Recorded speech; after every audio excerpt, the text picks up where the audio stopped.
Welcome.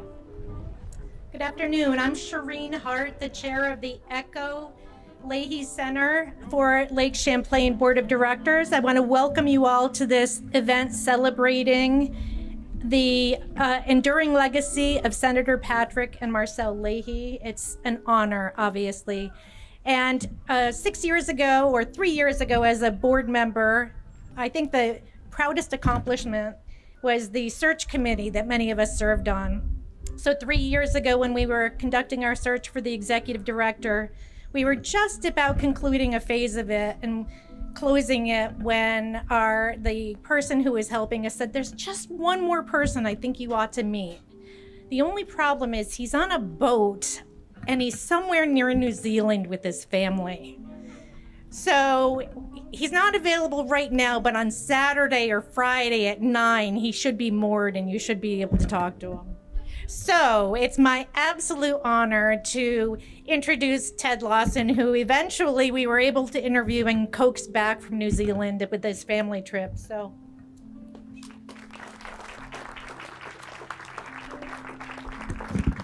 Thank you, Shireen, and thank you all so much for being here on this truly special day for ECHO. I already had a chance to do this once today, but I want to do it again. I want you all to join me in a warm welcome home to Senator Patrick and Marcelle Leahy.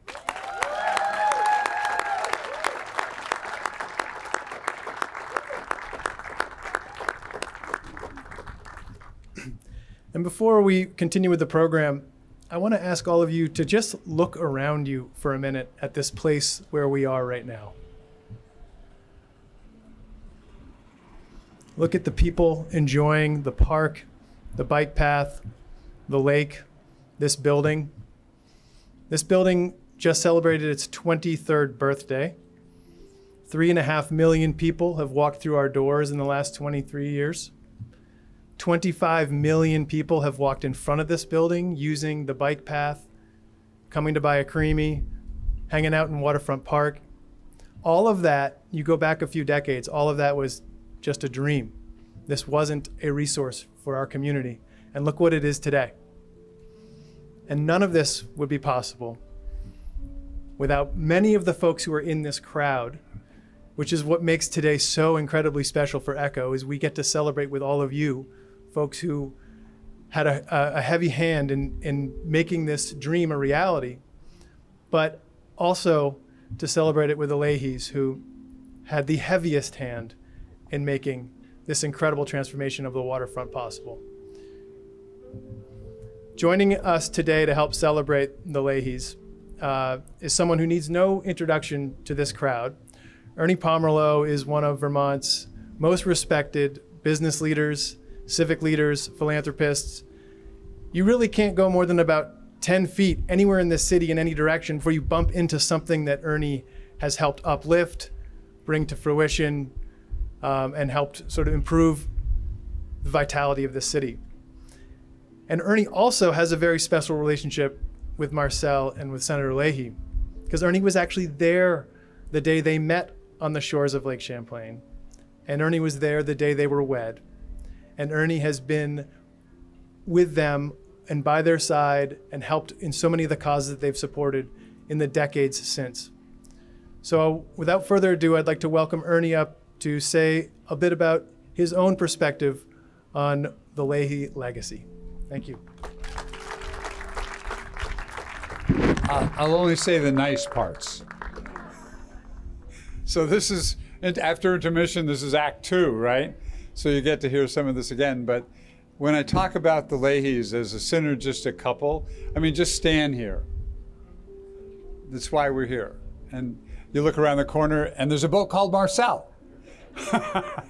So there's indelible marks throughout Vermont, but particularly throughout our community. These guys met on the shores of Lake Champlain when they were teenagers, right? And they've adored this lake, they've adored this city, this state.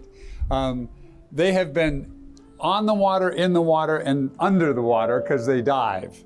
And so the whole history of their lives have been centered around the beauty and then the ability to continue to produce. I do not know of another couple in Washington, D.C. that has created more of an image and a togetherness and are a unit than Patrick and Marcelle. They do it together. They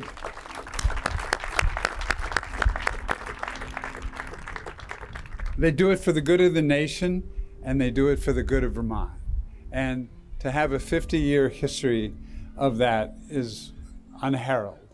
I have to tell you I'm only going to spend a couple minutes, but the best story of Patrick's career in the lake is the Great Lake story. So for those of you, I know most of you know it, but for those of you that don't, a real quick encapsulation, there was a bazillion dollars of funding that was for the Great Lakes, but they wouldn't extract it for Lake Champlain. So he got a bill posted that this became part of the ancillary Great Lakes, and everybody went crazy. And so he very calculatingly got the Great Lake name withdrawn, but not the funding. $300 million over time for the Sea Grant, the Basin Project, the Echo Center, and that's one of 1,000 stories of how the ingenuity and the ability. In the beginning, when he was a freshman, they weren't so sure about seniority. After a while, he thought it was okay. So anyway, I have just found that Marcelle and Patrick have been very special individually in their energies as to what they do, but collectively, it's synergistic. 1 and 1 is 5, and it's been wonderful. We've all watched Patrick's career, and for those of you who haven't read his book, I think I knew everything there was to know. It's an interesting history from Watergate to January 6th and everything in between. And Patrick was responsible for a vote that came up in appropriation that discontinued and canceled Vietnam. And that with landmines and 100 other things. But we're here, that's his history, but we're here to celebrate two people that have done an amazing project for this facility, for this lake, stormwater, pollution, environment, and everything. So you stand in the highest esteem of all of us. And we've got some stuff we want to do this afternoon, but I first want to introduce Peter Clavel, who was the mayor at the time when a lot of this transition happened here. So Peter, for a little history.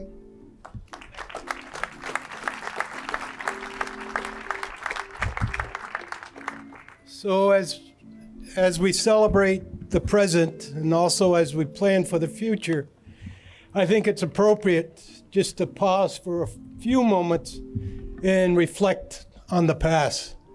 And many of you remember the waterfront of the past.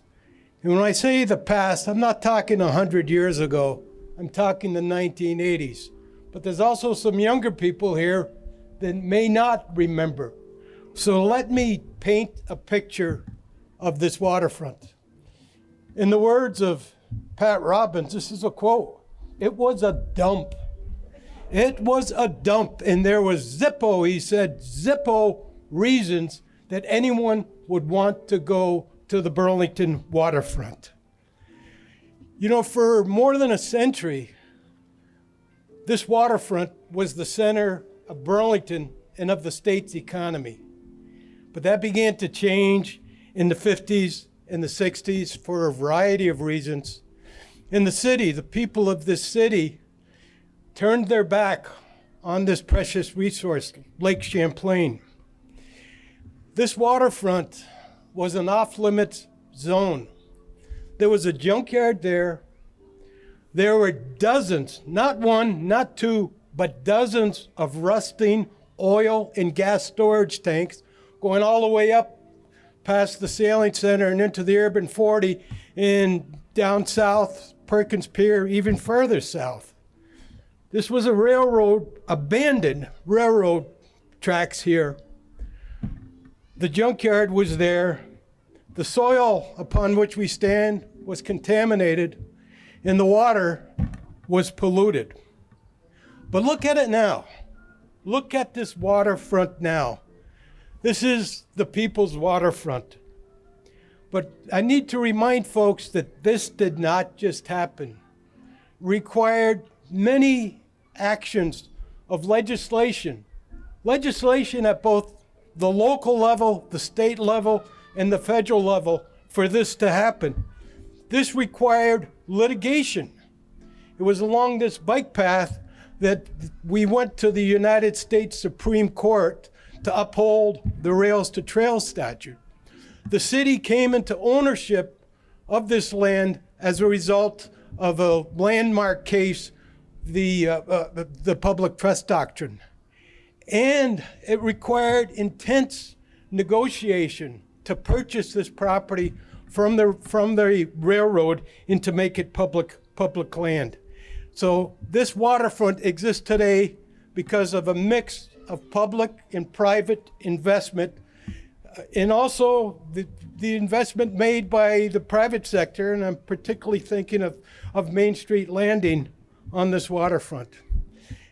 And although there were contentious debates over the years, over time, after debating various schemes for waterfront, which I think the Pomerleau family had something to do with one of the plans for waterfront development, another that I supported, the Alden project. But over years of debate, there emerged a vision for this waterfront. And it was a vision for a waterfront that was affordable and accessible. A place that there was unrestricted access to the water's edge. Just think of it, in my time in public office, I began when the only access that you had to the water was this bit of land, which was filled with rubble from the urban renewal area. This was the only place that you could access the waterfront. And that's why the community boathouse was built on that land. Today, waterfront shoreline going all the way from Blodgett's Beach, so-called Hulen now, all the way to the northern edge of Rock Point is publicly accessible. Isn't that remarkable progress over just a few years? So the waterfront evolved. The bike path was completed in the late 80s. The boathouse was constructed, hard to believe, in a period of 6 months, designed and constructed and opened on July 4th of 1988. Infrastructure was installed, including Lake Street, storm drainage, parks. $52 million was invested in the cleanup of the lake itself in 1990, in the largest environmental protection project in this state's history. This land was purchased, the Urban 40 was purchased, the Coast Guard facility was constructed. I could go on, but here, right here, at this site, smack dab in the middle of the waterfront, was a Naval Reserve Training Center. So just picture it. Here is a Cold War era building, surrounded by not only cyclone fence, but barbed wire on the top of the cyclone, with signs everywhere, no trespassing. This was the center of the waterfront. It was loaded with copious amounts of asbestos. It was painted blue, the American flag blue that now is the color until it turned green of the reflecting pool in Washington. And the Naval Reserve used this one weekend of the year.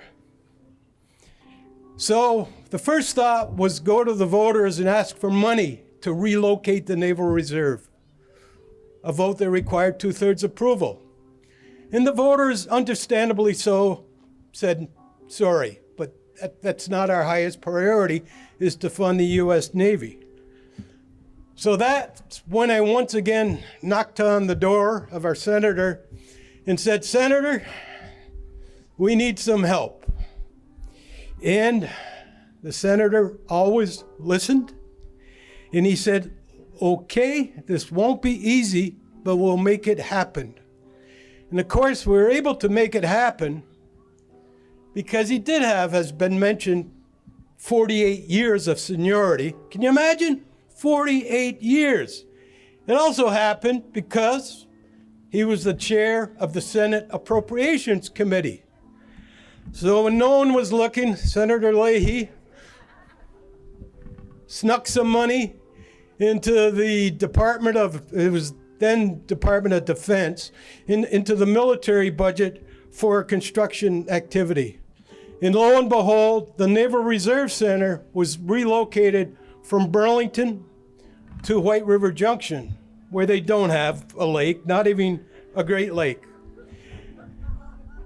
And that was just the beginning. I think that appropriation was $2.5 million. And I see many people from Leahy staff that helped during this process, because it did go on for years, and you folks were amazingly helpful, including Bob Paquin and J.P. Dowd, who I don't see here today. Then we was able to receive money for the Rubenstein Ecosystem Laboratory. And then, lo and behold, this place opened May 31st, 2003. So I cannot overstate the influence that Senator Patrick and Marcelle have had in not only the creation of ECO, but the revitalization of the entire waterfront in the city itself. You have been immensely helpful. And together, working together, we did it.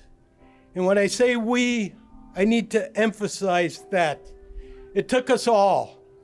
People that are here today, your ancestors, and people that were so involved in this effort that are no longer with us. It's appropriate that we remember them today. So it was an activist city government, engaged citizens, a very supportive congressional delegation led by the most senior senator ever.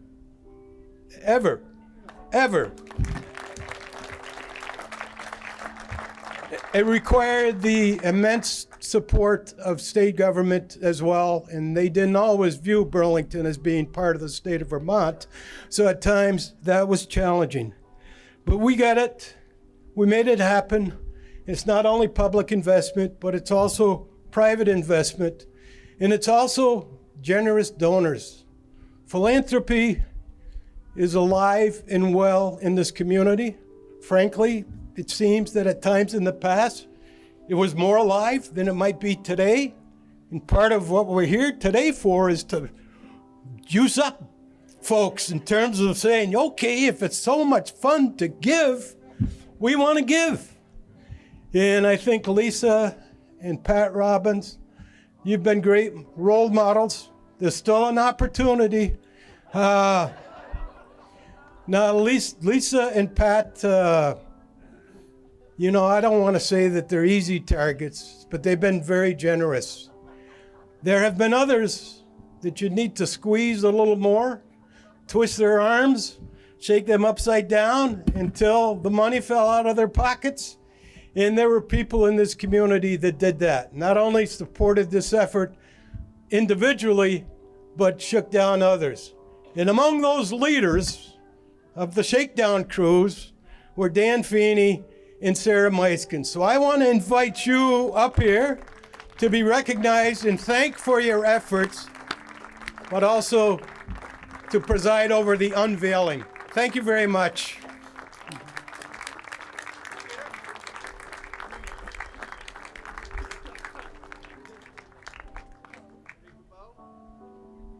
I'm taking my lead from Sarah, as everybody should.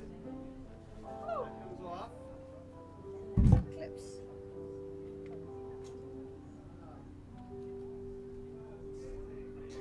There you go.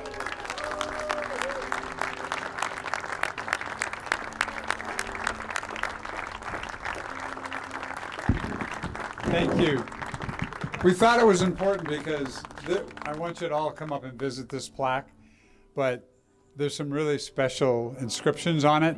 And what I thought I would do for everybody while we're viewing this with Pat and Marcelle's picture is read the head caption is by, at the time, Vice President Al Gore.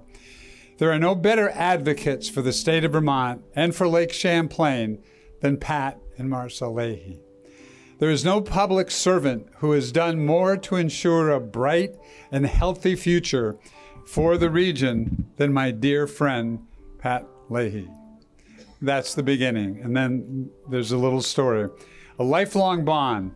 At age 19, Patrick Leahy tagged along to a summer party at the Pomelo family lake camp on Lake Champlain when he locked eyes with a 17-year-old Marcelle Leahy. Their first date took place on Lake Champlain and would be followed by sunset ferry rides, dives in the lake, underwater preserves, and family picnics on the shore. These shared adventures cemented their lifelong bond with each other and the lake, inspiring Senators Leahy's decades of environmental leadership and protection efforts. Their shared experience, both on and beneath the water, underpinned their steadfast advocacy for the lake.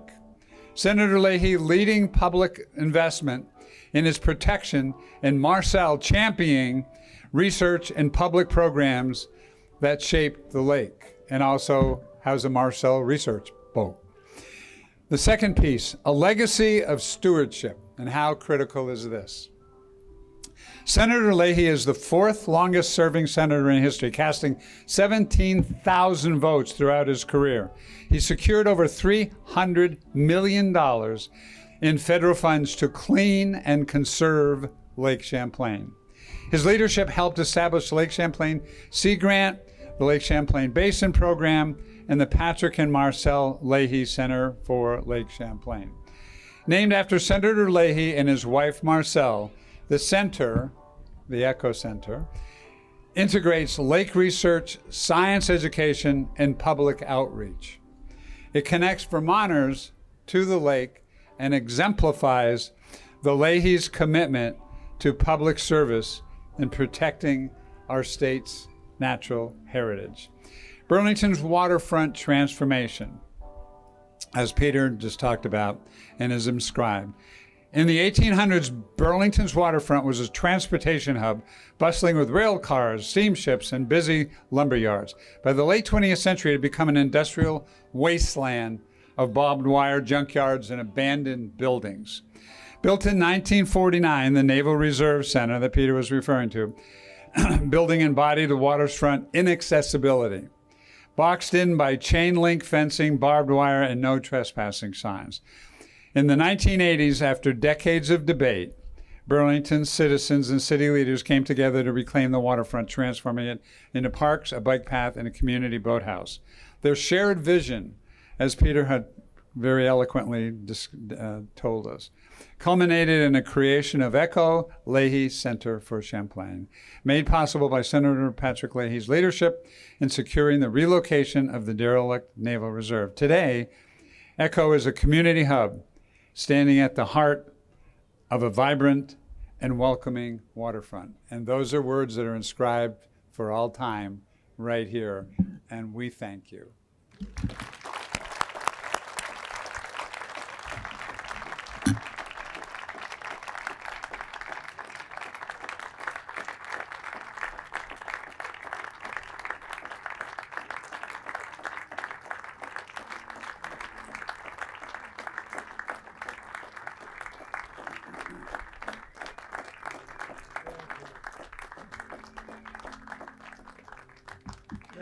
Thanks, Ernie.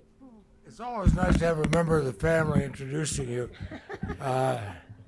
They forgive you all the wrong things and praise a few of the good things you do.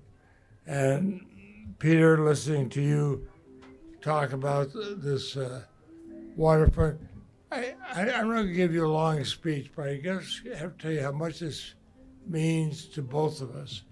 When they wanted to build it down here, as they've all described, this is a place you wouldn't even want to walk in. It was so bad. And I said, well, maybe we can help a little bit. Well, the Naval Reserve Center did not want to move,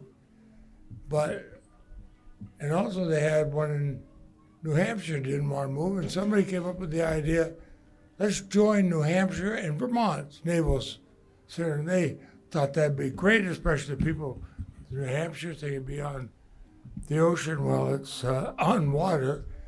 It's the river between Vermont and New Hampshire. And in the appropriations, it just so happens, it was put here in Vermont and named after my dear friend and predecessor, Robert Stafford, Senator Robert Stafford.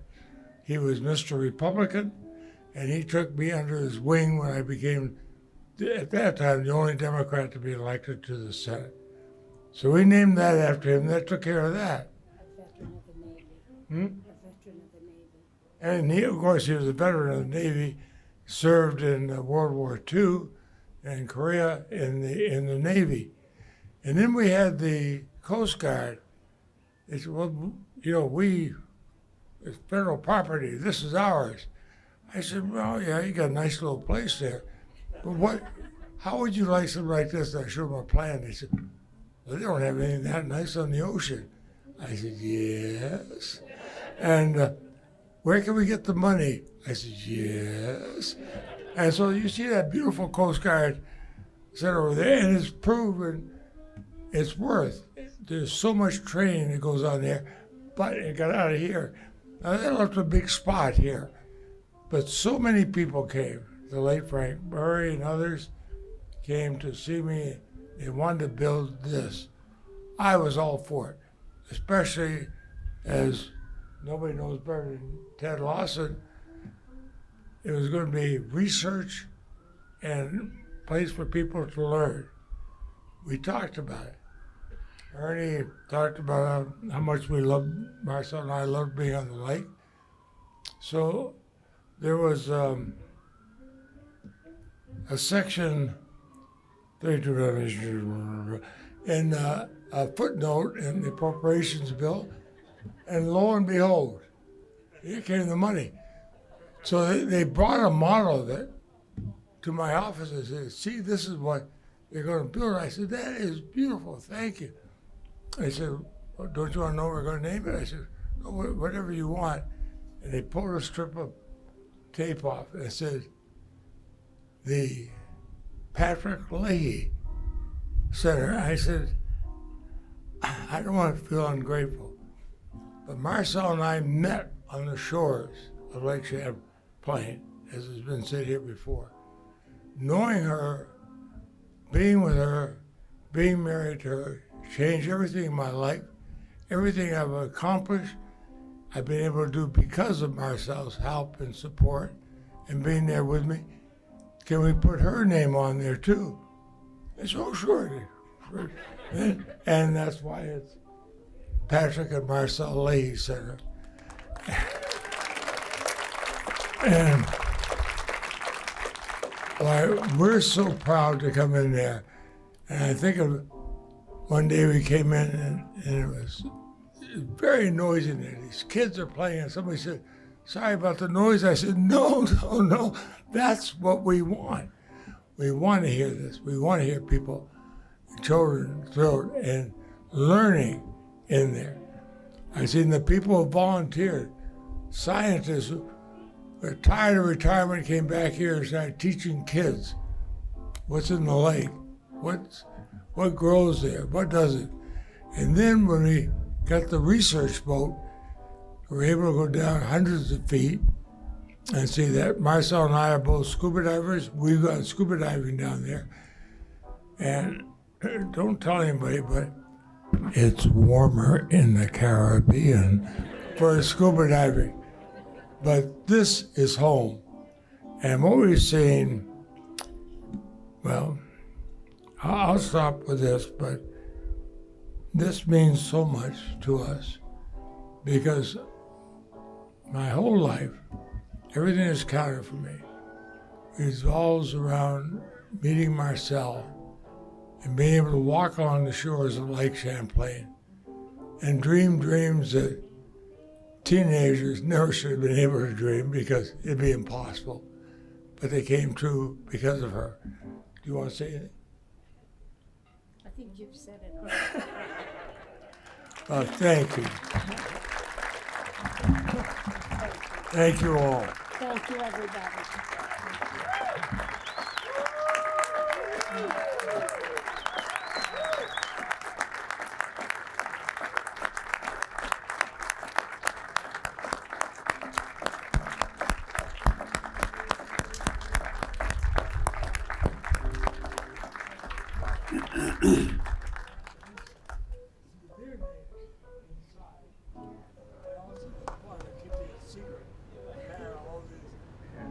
Lisa and I whispered in the corner.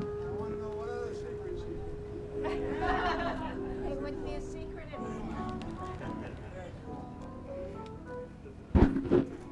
As we close, I wanted to have us remember at least my favorite campaign ad. Patrick was lying on a boat with his hat over his head, and it just goes up, and he looks at the camera and he goes, "This really is a great lake."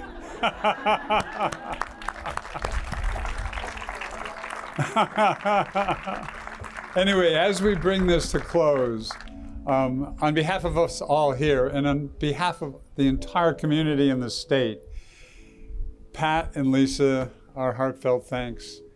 Patrick and Marcelle, your legacy will continue forever here, but you got us here. You both did. And we are so delighted to be able to honor both of you. And see, they honor you.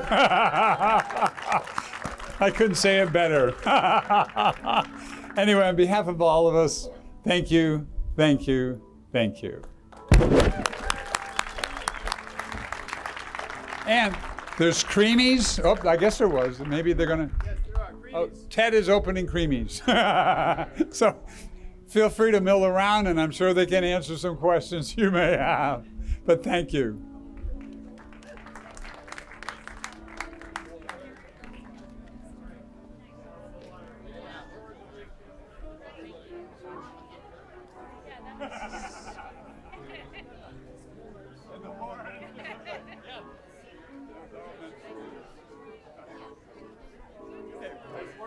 Thank you.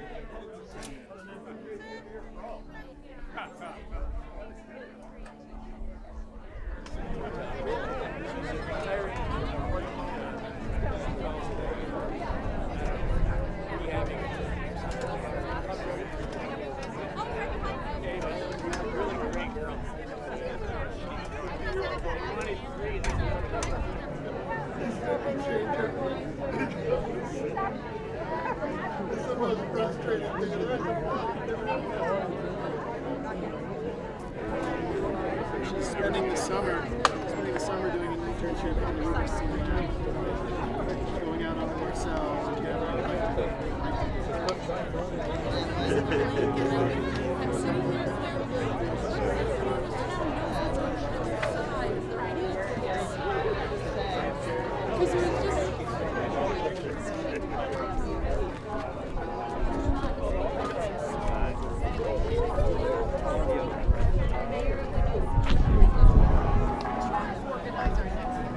we're out Monday through Friday.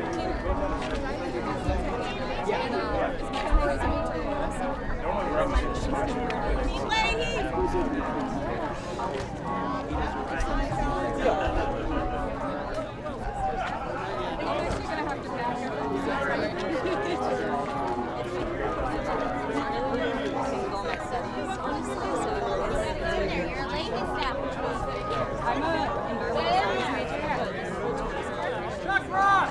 Hey, Chuck Ross! Chuck! Chuck! Chuck! Come on! Chuck, get away from Chuck.